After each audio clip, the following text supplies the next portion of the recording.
Shana Tova and Bruchim Habaim. I'm Rabbi and Cantor Anne Heath. I serve Congregation Agudath Achim.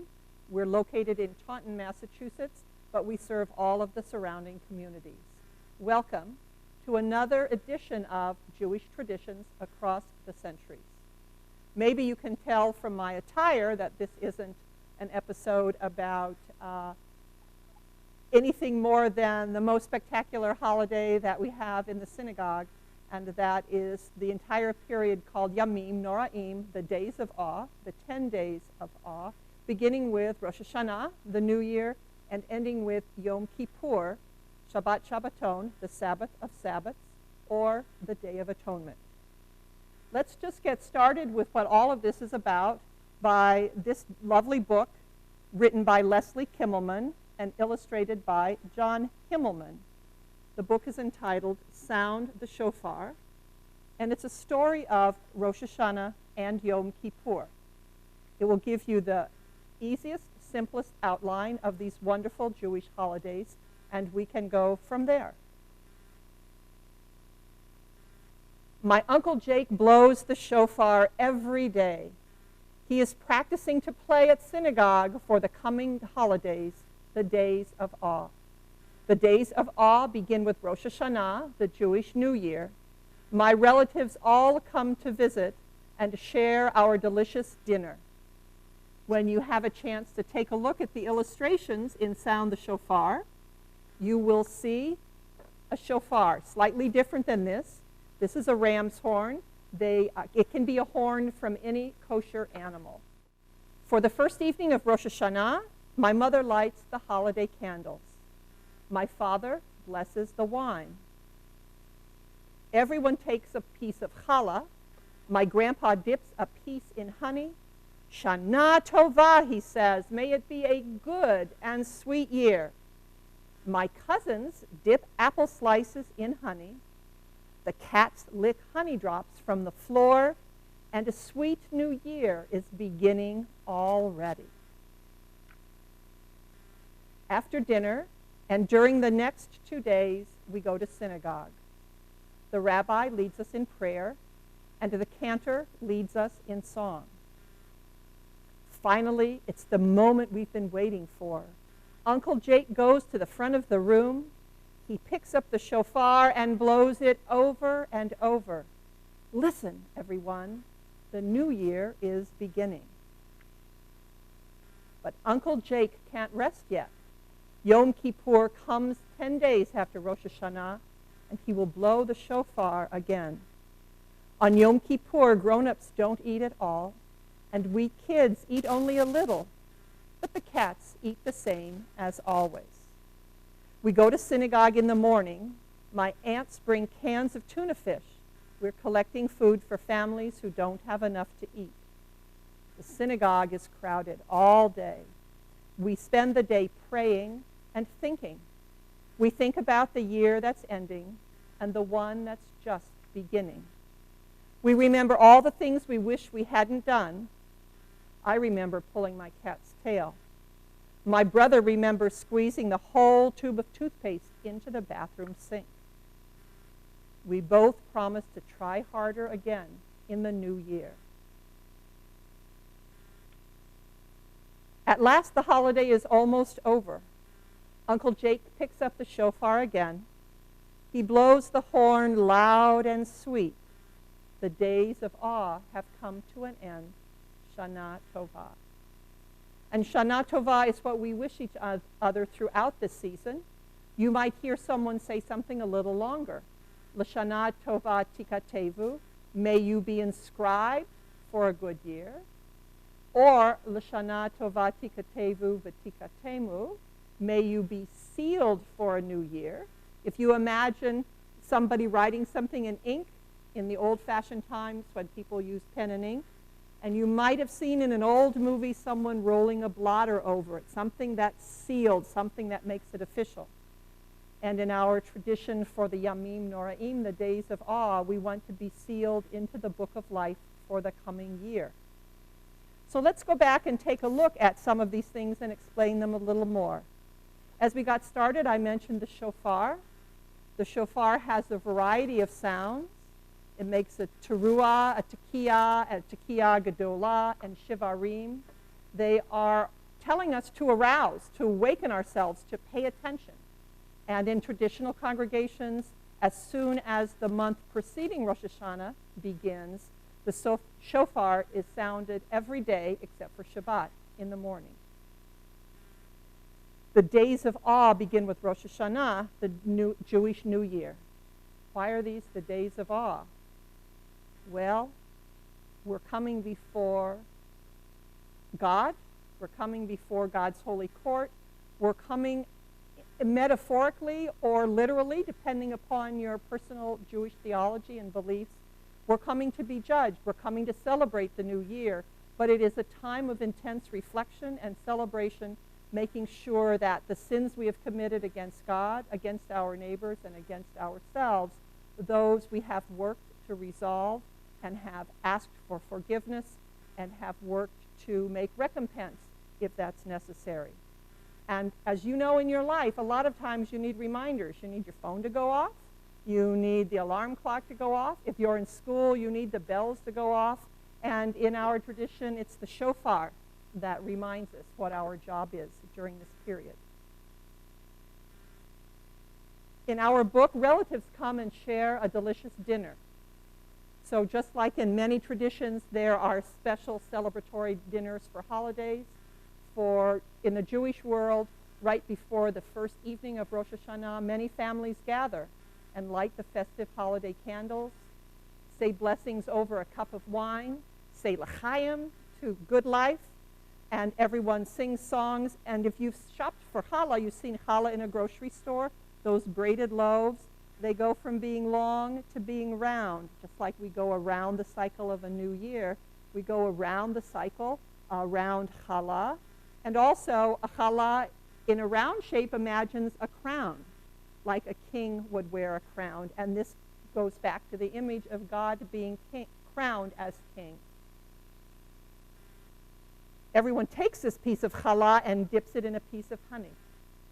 At our Rosh Hashanah family celebrations, we'll include a honey tasting. Honey is sweet, and we wish everyone a Shana Metuka, a sweet new year. There is a lot of time spent in synagogues. Rosh Hashanah is observed for 2 days. On the calendar of sunup and sundown, it does look like 2 days, but we consider it one long day of celebration that lasts about 50 hours from sundown on one day to sundown 2 days later. The rabbi leads us in prayer. There's a great deal of praying that happens because the prayers are so numerous. In our tradition, sometimes we have 2 prayer books, one for Rosh Hashanah, and you can see that it's not too thick, but the prayer book for Yom Kippur is nice and thick. It's got lots of prayers, English, Hebrew, transliteration, how to pronounce the prayers, alternative readings, and lots of insights and theology about the meaning of this complex and rich and ancient biblical holiday, which has grown and been reshaped across the centuries. Here in our congregation, we have a cantor who visits us every year. She will partner with me in leading prayer and music. We have a choir that sings, and on Erev Yom Kippur for Kol Nidre, our very somber service bringing in the Day of Atonement, we will also have a cellist who will, as the room is darkened, enhance the mood, reminding us what we're here for. And we're here to observe and commemorate and reflect. And so Uncle Jake goes in the front of the room and picks up the shofar, and the new year has begun and been celebrated, and everyone is very excited. Students in our school love learning how to blow the shofar. I won't even try to do it for you because I can't yet, but I've purchased one for myself. And that's a goal for me in the upcoming new year, is to learn how to blow the shofar. So Jake can't rest, Uncle Jake can't rest, because he has to make sure he can blow the shofar on Yom Kippur. There is a fast on Yom Kippur for those who are over 13 and able to fast. We fast from sundown as Yom Kippur begins, and we continue through the end of the day. Our community, like many, has a break fast at the end of Yom Kippur day.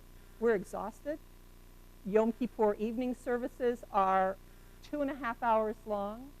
Yom Kippur morning services, maybe we start at 9 o'clock roughly, and we're finished by about 1:30. Take a break and start at 4, and we're end by 6:30. So you can see we are indeed spending a lot of time in the synagogue, and that's why we have this nice thick book, because we have a lot of prayers to accomplish. That's our only focus for Yom Kippur, is prayer, together in community, praying. In our story, the young people, the boy and the girl, talked about remembering the things that they wish they hadn't done. This can be very complex for us as adults. We have to ask forgiveness not from God, except for when we've committed sins against God, God's self. If I have hurt you, if someone has hurt me, we need to forgive one another and work towards it. Forgiveness is not the same as reconciliation. We may never speak again. We may never be friends. But we have made the effort to admit what we did. We have made the effort to make compensation, if compensation can be made. And then we have agreed not to do it again. And our rabbis teach us that you know that your repentance was true if, when the same occasion arrives for you to do that sin and you don't do it, then your repentance is complete. If I come to you and you refuse to forgive me and you refuse to accept my compensation, after 2 or 3 times, then it's no longer my obligation, it's yours, it's on you. So let's see what else we have. We have not only this wonderful book, Sound the Shofar, but as you might imagine, anything involving food that kids can connect with. This is a Rosh Hashanah Lift the Flat book, and it's all about apples and honey. Indeed, it talks about going to temple, going to the synagogue, Dad blowing the shofar, and of course, throughout this book, you'll see that there are flaps that are lifted. One of the things on this page, our boys and girls here are making greeting cards.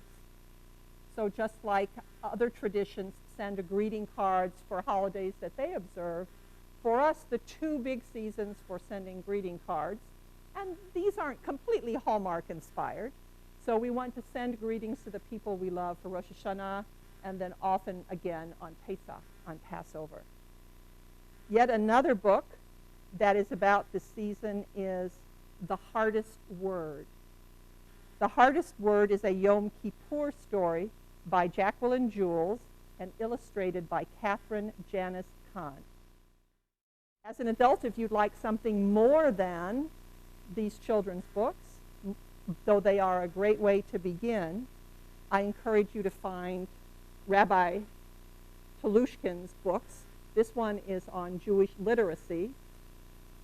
The most important things to know about the Jewish religion, its people, and its history. I know it's a really thick book, and for a lot of people that sounds like a whole lot of reading. However, each of the chapters are very short. For example, here are 2 brief chapters about Joshua and Jericho. So it does indeed begin with biblical topics, but as you move through the book, it will move into the Hebrew calendar and Jewish holidays.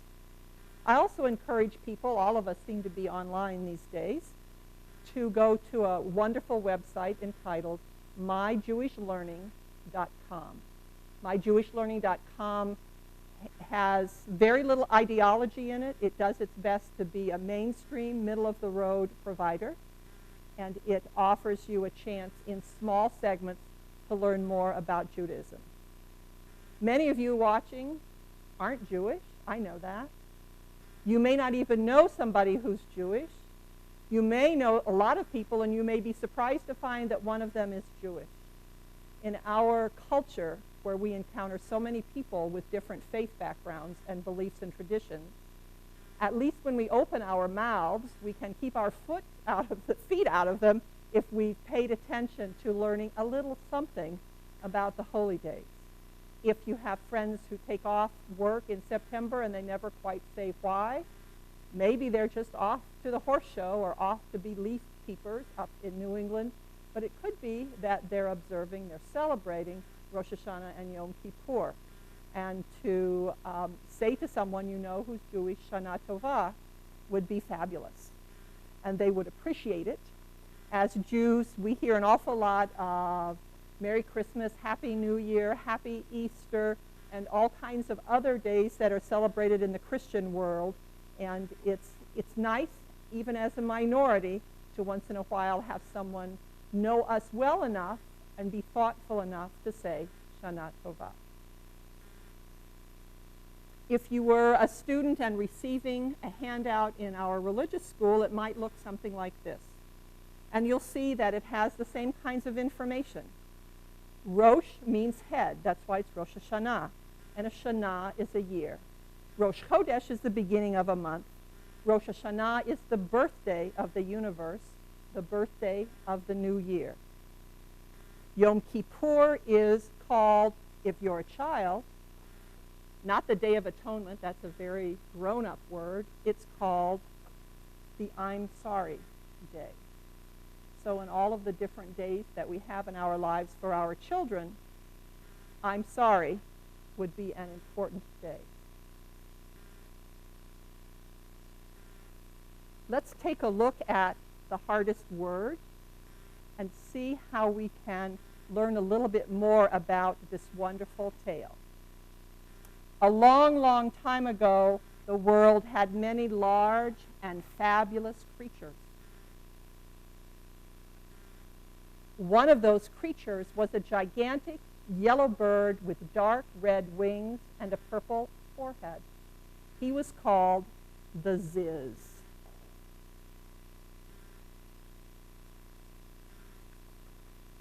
The Ziz was so huge that when he spread out his wings, he blocked the sun, as if he were a dark rain cloud. Every time he flew over a town, all the members would cry out to their children. Mothers and fathers alike would say, "Come inside quickly before it rains." This made the big Ziz sad. He loved children, and he didn't want to spoil their playtime.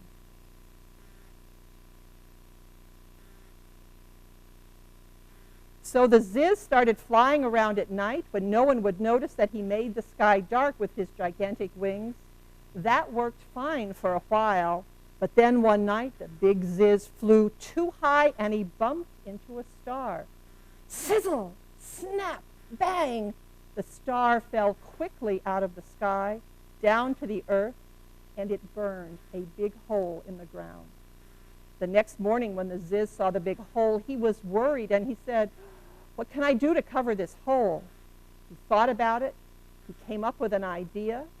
He knocked down a cloud. The cloud was full of rain, and it filled the big hole with water. It was wonderful. All the kids came to go swimming in it, and he said, just like peg plus cat, problem solved. This has been fixed. One day, however, Ziv made a mistake that he couldn't fix. It was the week before Yom Kippur. He was flying along, not watching where he was going, and he flew into the tallest pine tree in the world. He knocked it down another tree, and before you knew it, he knocked down all of the vegetables around the synagogue. The tomatoes, the corn, the pumpkins, the beans, the gourds, the squash, all the vegetables the children had worked so hard to plant. They were smashed to bits. Ziz cried, "I can't knock down a cloud to fix this." He flew home and sat in his own garden to think. He had watched the children plant the vegetable garden. Every year they harvested the fruits to decorate their sukkah. What would the children do this year? The Ziz spread out his big wings and flew off to have a chat with God. The Ziz had a special place to talk to God. It was Mount Sinai. The Ziz was so huge that when he stood on Mount Sinai, his purple feathered head reached right up into the heavens. "What have you done this time?" God asked as soon as he saw the Ziz. This was not the first time that the Ziz had come to Mount Sinai after making a mistake. knocked over a big tree. And it knocked over another tree, and then the tree smashed the garden. The children's vegetable garden? God questioned. Yes, the Ziz admitted, hanging his head. That's a problem, God said. I can't knock down a cloud and make this better. No, you can't, God agreed. What should I do? I want you to do something for me, God said. Anything, the Ziz promised. I want you to search the earth and bring back the hardest word. The hardest word? Yes, God answered. Now go. The Ziz stretched his big wings and went off to search. He flew over the mountains, he flew over the trees, he flew over the valleys, he flew over the seas. Flap, flap, flap, I'm the biggest bird. Flap, flap, flap, I'm searching for the hardest word. After searching the whole day, the Ziz stopped to rest at the edge of a forest. In a little house nearby, he heard a mother and a child arguing. I don't want to go to bed. You need your rest. I'm not tired. Good night, the mother said as she firmly closed the door. That's the word, says the Ziz. Good night. But the Ziz checked in with God, and God said, no, good night is not the word. He flew over the mountains, he flew over the trees, he flew over the valleys, he flew over the seas. And he heard at a house a little girl say, I'm hungry. May I have some spaghetti, please? The mother smiled and said, it's not spaghetti, it's spaghetti. That's it, I've got it now, says the Ziz. And he goes back up and he goes really near the top of Mount Sinai and he says, spaghetti! And God says, no, that's not the right word. And the Ziz goes and searches. He flew over the mountains, he flew over the trees, he flew over the valleys, he flew over the seas. Flap, flap, flap, I'm the biggest bird. Flap, flap, flap, searching for the hardest word. He searched for 3 more days. He brought back lots of words to Mount Sinai, words like rock, rhinoceros, ridiculous, and even Rumpelstiltskin. Each time God sent the Ziz back to find another word. By the evening of Yom Kippur, the Ziz had brought over 100 words to Mount Sinai. What did you bring this time? God asked. No word, the Ziz said quietly. No word? God asked. No, the Ziz said. I've come to say, I'm sorry. I just can't find the hardest word. You can't? God asked. No. I'm sorry, said Ziz. You're sorry? God said. Yes, Ziz nodded his big purple head. I'm sorry.